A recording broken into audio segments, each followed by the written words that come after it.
اپنے کسی پیارے عزیز بھائی یا باپ کے بارے میں آپ کی دی ہوئی کوئی ری ایشور کر سکتی ہے؟ جب تک آنکھوں سے نہ دیکھیں، جب تک بات نہ کر لیں، جب تک ہر چیز ان کے سامنے نہ آ جائے، کسی کو چین نہیں آئے گا، آپ کی کوششیں بیکار جائیں گی۔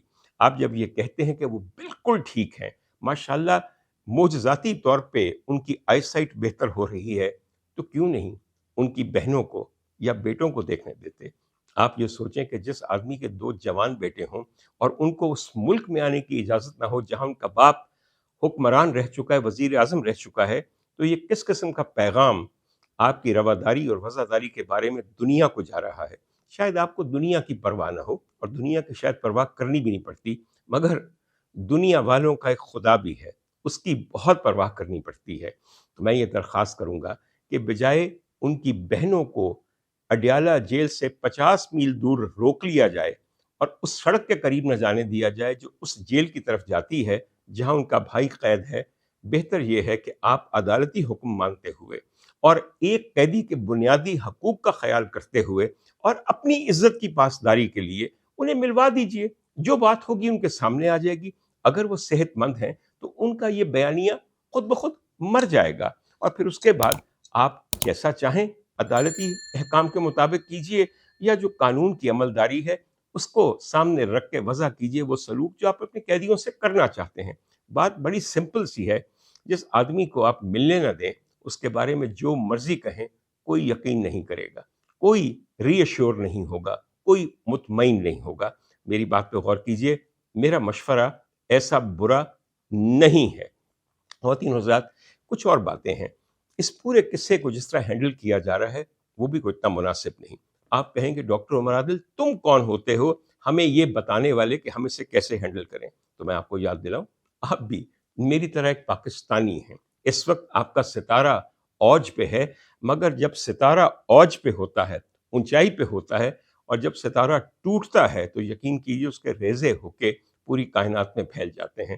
میں صرف آپ کو یہ بتانا چاہتا ہوں کہ میں ایک سینئر پاکستانی ہوں، میری عمر 60 سال ہے، اس کے علاوہ میں ایک سینئر ڈاکٹر ہوں۔ آپ نے کچھ دن پہلے ہمارے سابقہ وزیر اعظم کی آنکھوں کے علاج کے سلسلے میں ایک رپورٹ جاری کی جو سوشل میڈیا پہ ہر جگہ ہے، میرے خیال میں میرے ایڈیٹر صاحب بھی آپ کو دکھائیں گے۔ اس میں علاج کی جگہ پہ لکھا ہوا ہے "A timely procedure was done"۔ کوئی ڈاکٹر کبھی یہ نہیں لکھتا کہ ایک بر وقت پروسیجر کیا گیا، آپ لکھتے ہیں ہم نے یہ کیا۔ میں ایک آرتھوپیڈک سرجن ہوں، کل کلاں کو میں کسی قیدی کا گھٹنا ریپلیس کرتا ہوں، نیا گھٹنا ڈال دیتا ہوں، تو کیا میں یہ لکھوں گا کہ "A timely procedure was done"، یا یہ لکھوں گا "A left total knee replacement was done"؟ اگر میں یہ جملہ کہوں گا تو صاف لگے گا کہ یہ رپورٹ ایک مستند ماہر معالج نے لکھی ہے، یہ کسی اور کے کہنے پہ نہیں لکھی گئی۔ تو خدا کے لیے، ویسے یہاں پہ یہ بتا دوں، سب وہ آنکھ میں انجیکشن کا ذکر کرتے ہیں۔ آپ کو پتہ ہے کہ میں ہمیشہ کوشش کرتا ہوں کہ میں اپنے دیکھنے والوں کی معلومات میں اضافہ کروں۔ تو حضور والا یاد رکھیے کہ عمران خان کی آنکھ میں جو ٹیکہ لگایا گیا ہے سینٹرل ریٹنل وین اوکلوژن کے لیے، اس کا نام ہے اینٹی VEGF یا اینٹی ویج ایف۔ اینٹی کا تو مطلب ہے کہ یہ ایک اینٹی باڈی ہے، مگر VEGF کا مطلب میں آج آپ کو سمجھاتا ہوں۔ وی کا مطلب ہے ویسکولر، ای کا مطلب ہے انڈوتھیلیل، جی کا مطلب ہے گروتھ، اور ایف کا مطلب ہے فیکٹر۔ تو اینٹی ویسکولر انڈوتھیلیل گروتھ فیکٹر کا ٹیکہ لگایا جاتا ہے، جس کی وجہ سے اکلوژن کم ہوتی ہے اور سرکولیشن بحال ہو جاتی ہے ریٹنا کی۔ ایک اور بات آپ کو میں بتاؤں، اگر آپ ایک دفعہ ان کے معالجین کو جیل میں جا کے ان کا معائنہ کرنے دیں یا اس بورڈ کا حصہ بنا دیں جہاں باقی بھی حکومت کے منتخب اور سلیکٹڈ معالجین جا رہے ہیں، تو میں آپ کو ایک بات بتاؤں، ڈاکٹر ویسے تو کوئی خاص جرت اور حمیت نہیں رکھتے، لیکن آپ کی جرت کے بارے میں اور آپ کی پاسداری قانون کے بارے میں ایک بہت پازیٹیو میسج پوری دنیا کو جائے گا، اور پاکستان کو تو جائے گا ہی۔ خواتین حضرات، یہی میں بات کروں اسیری کے بارے میں، ہمارا کوئی ایسا لیڈر نہیں ہے کہ جو اپنی لیڈرشپ کے دوران لیڈرشپ کو مزید مستحکم کرنے کے لیے پابند سلاسل نہ ہوا ہو۔ آپ اگر پاکستان کی پوری تاریخ دیکھ لیں تو آپ کو اکثر وزرائے اعظم، وزرائے اعلیٰ اور صدور